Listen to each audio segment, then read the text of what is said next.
Hello everyone, এই দেখো চমচমের 4টে বাচ্চা হয়েছে। দুটো নলেন গুড়ের রসগোল্লা আর দুটো কালো জাম। চমচম মানে এদের মা। এর আগেও 3-4বার বাচ্চা দিয়েছিল আমাদের বাড়িতে, তো তারা বড় হয়ে গিয়ে চলে গেছে এখান থেকে।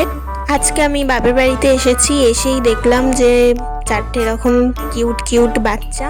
তো মা আগেই বলেছিল যে এরকম বেবি হয়েছে, তো আজকে দেখতে পেলাম, বেশ ভালো লাগছে। এত মিষ্টি, মানে সারাক্ষণ মনে হয় কোলে নিয়ে বসে থাকি এরকমই মনে হচ্ছে। আমি একটুখানি আদর করছিলাম বলে 4জন একে অপরের গায়ের ওপর উঠে কুণ্ডলি পাকিয়ে শুয়েছিল, তো আমি কোলে তুলে নিয়েছিলাম একটুখানি, আবার হাত দিয়ে একটু চটকু চটকু করছিলাম।